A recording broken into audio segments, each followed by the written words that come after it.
c'est une nouvelle chaîne chez vous. Espoir Henri, Kassima TV, abonnez-vous massivement. Tous les fans de Maman Tatiana, Bino Baibonarato, Sombitinia Makanti, éducation politique ya kitoko. Venez nombreux vous abonner. S'il vous plaît, n'ayez la rabino. Pourquoi pas tolali tolamuki bokom singa Maman 10K 20K. N'est-ce pas? Et aussi on a vrai bien parce que seul soutien on a si la cabine les alliés pour s'abonner massivement ici et les cambo ya professionnalisme. Olingaka musique, olingaka politique, olingaka nyonso awa to banda kolobela ba sujet tout. Iko kelo kendo, n'est-ce pas? Allez, à suivre. Wow.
Bonjour fidèles téléspectateurs, mesdames et messieurs, bienvenue dans votre émission Tour des contrôles, présentée par votre humble servante Ornella Makangila, une émission qui est sociopolitique.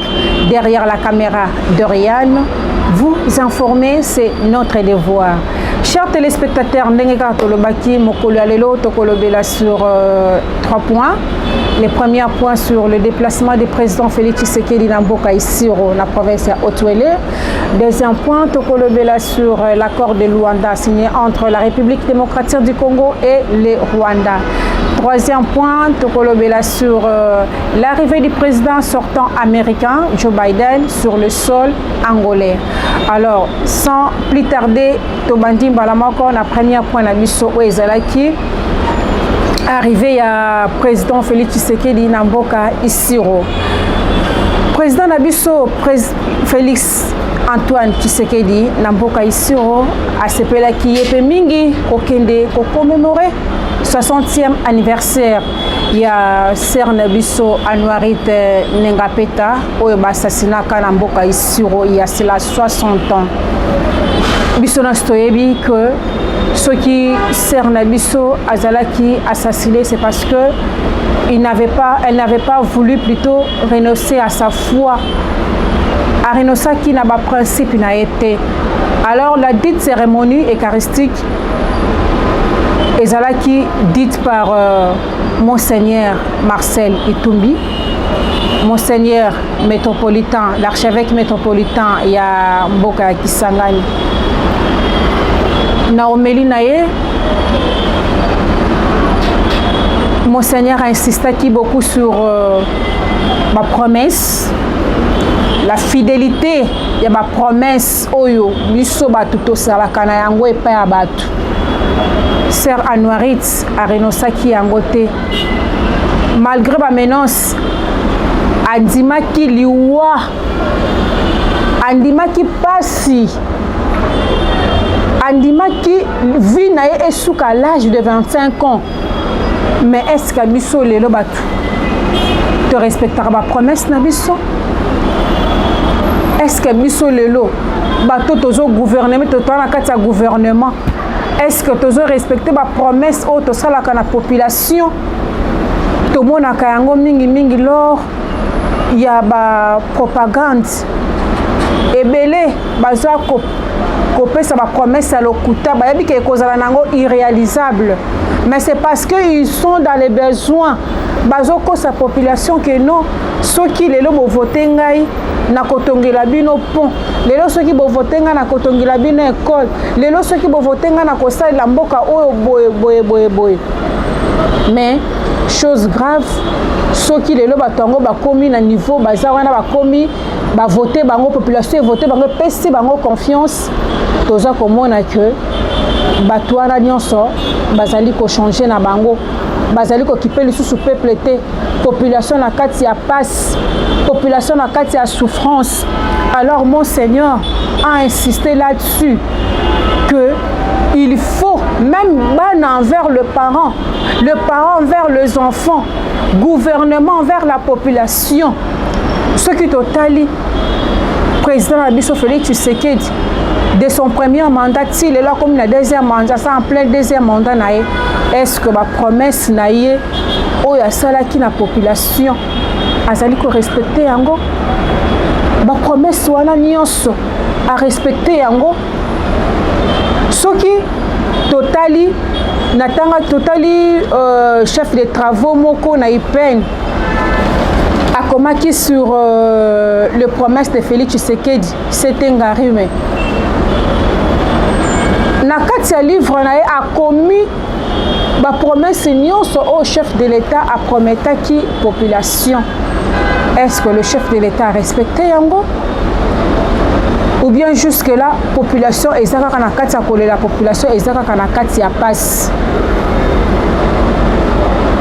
Mon Seigneur a voulu que le gouvernement ayeba kozwa soin la population, azala fidèle ndenge ser Anouarit ndenge peta azalaki fidèle na foi na ye, azalaki fidèle na ba principe na ye, azalaki fidèle na promesse na ye envers Dieu.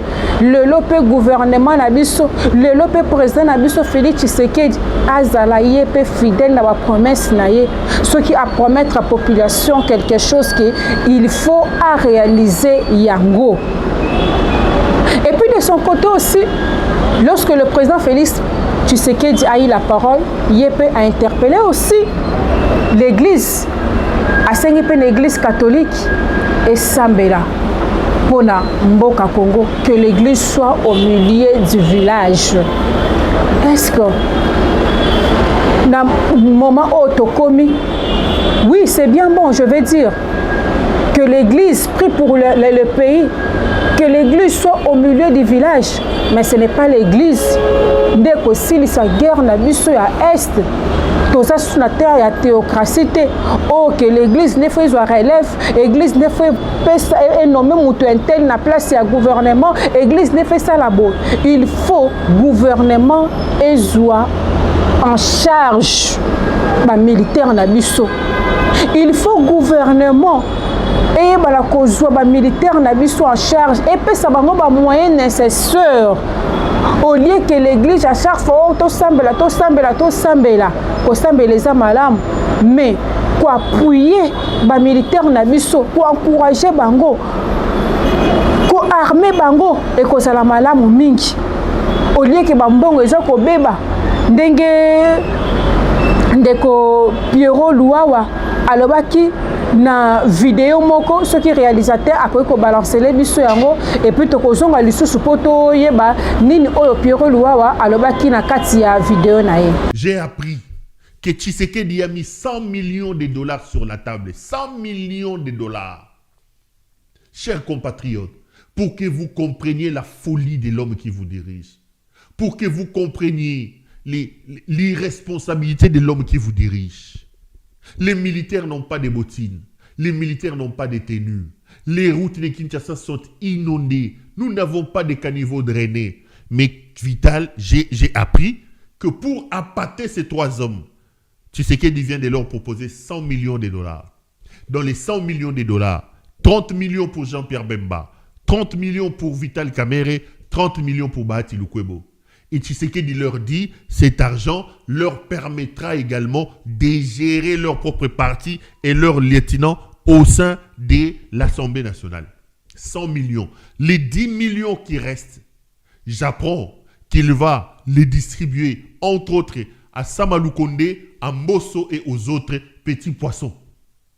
Donc, 100 millions de dollars pour convaincre ces têtes majeures, Jean-Pierre Bemba, Vital Kamerhe. 30 millions Bemba, 30 millions Kamerhe, 30 millions Bahati Lukwebo.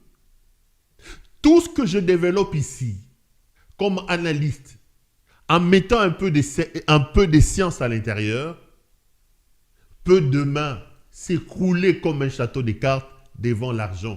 Parce que ces gens-là, pour eux, l'argent vaut plus que la République, l'argent vaut plus que l'honneur. Et Tshisekedi le sait. Oui, business Tolandi, dans la vidéo de Kopioro Louara, a lobby que il aurait proposé, le président Félix Tshisekedi aurait proposé 100 millions de dollars dans les membres de la présidium de l'Union sacrée.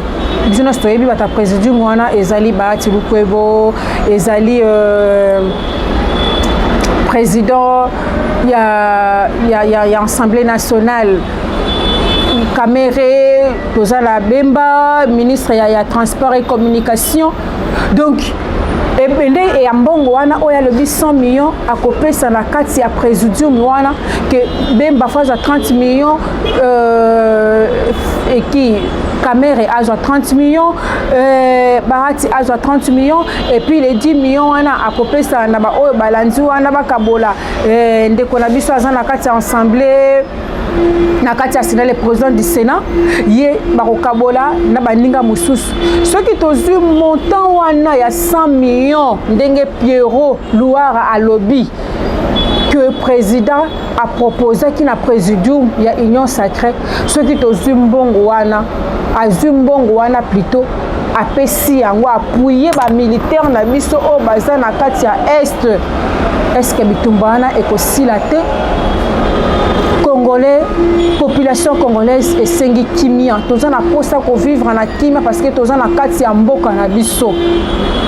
Et le connu na si la kate, guerre ni na si la kate. En tout cas, je sais que émission oyo batebele bakolanda yango. Biso toza ko senga kaka population za ko senga que ba dépense mususu ole ko pesa ngo epa ya batu mieux vaut ekende.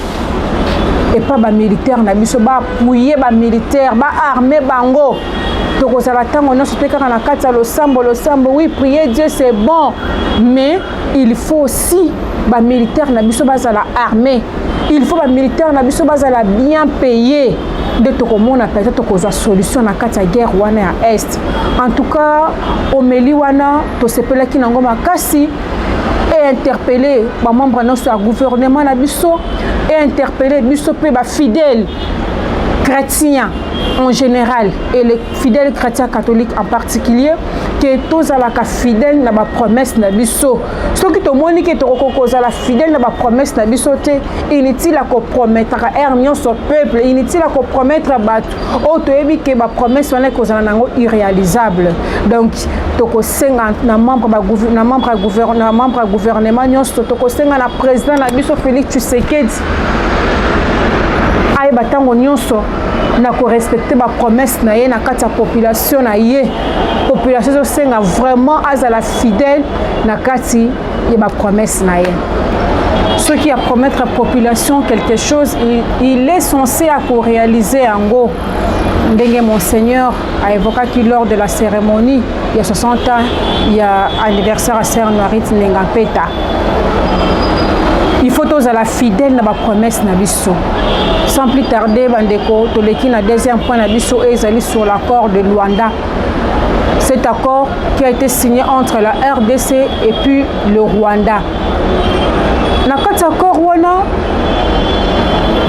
tomoni comment le numéro 1 il y a diplomatie angolais na ministre affaires étrangères na biso bakendaki na mboka ya Rwanda plutôt na mboka Angola pona koluka toujours kimia ekota na kati ya République démocratique du Congo. Tozomona d'une part le Rwanda a accusé la RDC que azali ko appuyer FDLR pour pas menacer mboka na ye. Mais biso pe na RDC toza agressé, si on peut le dire, la RDC est tellement agressée par le rebelle du M23 au baza appuyé na Rwandais, na régime ya Kagame.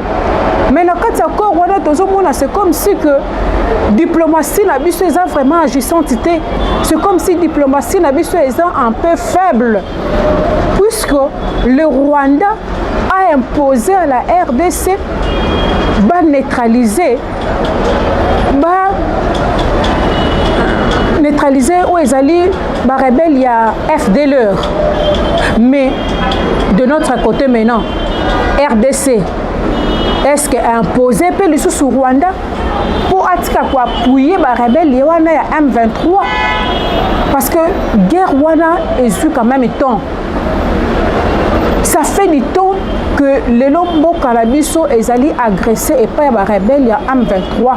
Et puis, même la communauté internationale savent que bateau bazali ko appuyer rébellion wana M23 et allé régime ya Kagame. Mais lors de cet accord, il y a Luanda, la partie congolaise, et s'impose à qui? Pour s'appelle Rwanda, et le chef de la diplomatie rwandaise que Bissop RDC tous a agressé, tous a la poste pour neutraliser puis la rebelle en 23. Mais c'est comme si que la RDC est qui est un peu faible sur ces côtés-là. Bah, c'était même pas dans cet accord Rwanda le rebelle du M23. Ceux qui réalisateurs après qu'on balance les bisonans avant de continuer mission nangai, il y a Jean-Jacques Mamba ou Azali représentant, il y a Monsieur Nanga à l'étranger. Toyo kana nos vidéos wana makambunini oyo Monsieur Mamba alobaki par rapport à cet accord là de Luanda. Réalisateur au ko sala cette vidéo. Est-ce que vous vous sentez menacé par ce qui se passe à Luanda parce que comme on a vu les autres tangamati? Mais non, nous ne sommes pas concernés. Sokotali Bintou, Nayemoko João Lorenzo, et même celui qui est le représentant angolais dans ce dossier, il le dit clairement que cet accord ne va pas conclure la paix. Parce qu'il faut absolument que les personnes qui sont en conflit, dont Bateau Bazan à terrain, va trouver une possibilité via soit le processus de Nairobi, solo là. Mais il se fait que M. Chilombo n'est pas une personne avec qui parler. Mais c'est quoi le temps où parce que, Yoka, ce qui m'a imposé, bon, je ne veux pas le terme imposé, suppose, d'abord lui-même il a dit que pendant qu'il est vivant, il constate la maté. Donc le vrai problème c'est lui. Une chose est certaine, que même si nous nous retrouvons dans un dialogue avec lui, il ne sera jamais question que nous considérions que c'est un partenaire avec lequel nous pouvons travailler. Cela veut dire que tout ce qu'il pourra dire sera sujet à caution. Et je ne pense même pas que cette initiative est encore d'actualité parce que niveau comme il y a un changement de constitution, et que nous oublions des efforts à notre niveau, opposition politique, la population, pour arrêter sa folie. Donc je pense que cette perspective-là, il y a dialogue, et comme il tard, parce que l'intention n'est l'équipe Mingi.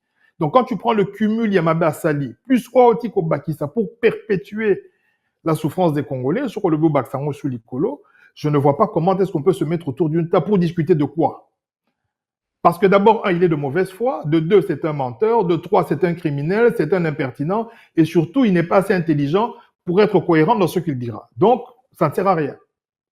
Voilà, merci. Tolanti vidéo na biso nyonso, tomoni ndenge nini Monsieur Mamba alobi que accord wana ezali ko concerner kutu bango te. Parce que la kati accord wana ba tangi même pas le nom ya M23. Ma biso no stoyebi que mboka na biso eza agressé na ba rebelle ya M23. Donc diplomatie na biso, si je peux dire quelque part, est un peu faible. Il faut que le gouvernement congolais ait imposé na Rwanda ce qui va dire que biso peut na partie na biso que le rebelle ya FDLR base à la neutraliser. Il faut que biso na part na biso to ba ko imposer gouvernement rwandais batika ko appuyer ba rebelle ya M23. Dès que nous que biso peut tokozwa kimia, mais ce qui biso tokozala toujours faible. Donc on dit ma au Rwanda ko proposer biso to ndimi yango et que biso na tour na biso tozali ko imposer bango te. J'espère que tokozala toujours à genoux. Gouvernement congolais et que notre pays est agressé, que notre pays subit ceci, cela. il faut sur terrain notre gouvernement et agir et imposer sur cet accord-là. De te comprendre vraiment que biso peut te causer kimia na kati ya mboka na biso. Ce qui n'a pas causé exemple ya mboka Ukraine, na mboka ya Russie. Liboso Ukraine a bandé ko négocier parce qu'il savait l'Ukraine était fort. Ayeba que Joe Biden n'azala qui n'a pouvoir bandé ko appuyer. Mais comme Joe Biden est parti, aujourd'hui c'est Trump qui est maintenant au pouvoir. Aujourd'hui, l'Ukraine a accepté de négocier avec la Russie. Il faut être la même chose dans Mboka na biso Congo. Ce qui poto la RDC aussi, il faut imposer le gouvernement rwandais batika pour appuyer la rebelle en 23. Il faut que rebelle en 23 passe à la neutraliser de Tokomona Kimia Namboka Nabiso au Congo. Donc troisième point Nabiso Tozali Kolobela sur l'arrivée du président Joe Biden sur le sol angolais. Le président Joe Biden est le président sortant de Mboka États-Unis a quitté Mboka Angola pour inaugurer corridor ya Lobito où est le chemin de fer où est relié RDC à partir à Lualaba et que le Karaba province est belé ti Namboka ya Angola na Lobito. Alors les États-Unis d'Amérique a décaissé qui na kati ya chemin de fer wana 600 millions de dollars. 600 millions de dollars pour tonga lisusu chemin de fer wana où ezali ko relier mboka na biso RDC tina mboka ya Angola. Mais to komona na kati wana ba minerai ya RDC ne muto ko zala exploiter. Ba minerai na biso ko bana kolongwa Lualaba kino na mboka Angola tiro kene na mboka bapaya. Est-ce que na kati ya chemin de fer wana mboka na biso ezo bénéficier nini? Exploitation ba minerai na biso. Mais en retour mboka na biso ezali ko bénéficier nini? Pourquoi bapona ki Angola, bapona ki RDCT baki ko pona kaka Angola? Pourquoi inauguration wana salama ki na RDCT ki ko salama na Angola? Moi je trouve que peut-être parce que les Blancs, soit les Européens, les Américains, ne font plus confiance au peuple congolais. Vive à détournement, ndenge zali ko sala mebele ndenge ba miyibe zali ko bambongo zali ko bima inutilement ezoko sala elo côté la mboka Congo. Ceux qui réellement tozala qui un peuple sérieux, tozala qui na gouvernement moko sérieux. Moi je trouve que bambongo nyonso oye baby na ba projet ba 100 jours na bambongo oyo ba lampadaire tout ça tokaki pe ko sala musala wana biso moko. Oui, avec tout ce qu'on a comme matière première, comme matière précieuse na mboka na biso, j'espère que musala le ko sala ma ngo ko sala plus avantageux na mboka na biso. Ba création ba pula ngo sala agriculture elinga ke pesa ma belé mais lelo c'est l'Angola oyo ko sala plus na avantage que na mboka na biso moko Congo.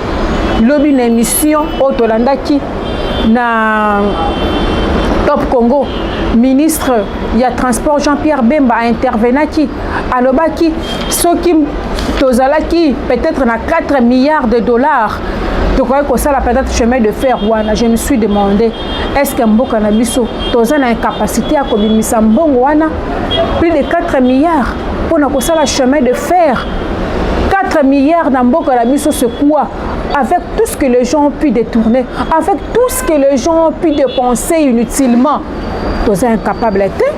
Il y a que ça la chemin de fer wana, misale ngoko zo ba Congolais, tout le chômage linga ko diminuer na mboka na biso Congo. Mais tala lelo mboka angolais eu avantage. Et puis je me demande ce qui lelo conflit moko boy salami entre biso na Angola, soit un petit souci entre biso na Angola et que l'Angola s'est décidé et qu'à ta relation na biso bakangi chemin de fer wana biso toko perdre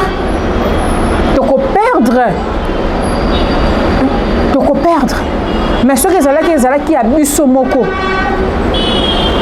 Congolais anaka zo misala taux de chômage et qui vraiment est diminué. Les Congolais qui ont misala mais tala lelo à cause il y a des détournements, à cause il y a miyibi na biso moko. Lelo, les Américains ni les Européens, ils ne font plus confiance aux Congolais. Tala lelo de comme perdre. En tout cas, ils ont l'interpellation pour le gouvernement na biso.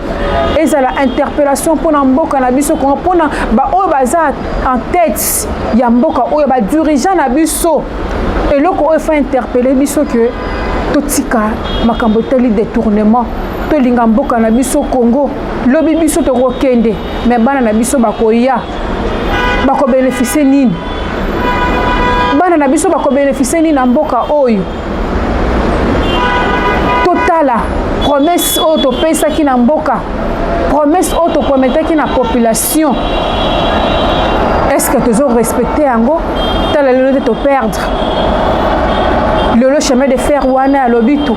Ce que Zala qui construit à Bissomogo Awa. Peuple congolais, Anaki Azomusala, Tolinga Kito Zomisala. Tout le chômage est diminué.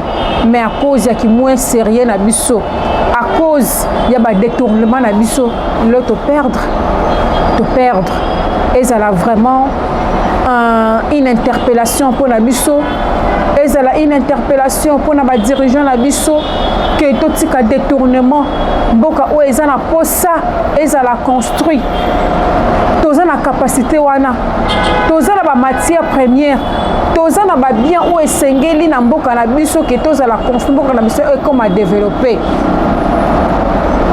Chers téléspectateurs, nous voici arrivés à la fin de notre émission. Nasepeli Makasi, le Lengue Bolanti Bisso, le Lengue Bolanti Ngai, votre humble servante. Et vous allez attendre, on a soit branché na émission Nabino Tour de contrôle. À la prochaine fois, tu peux Sabino Lisusu Makambuya Malamu, Makambuya Sika. Pour vous allez attendre, on a soit informé. À la prochaine. Merci beaucoup.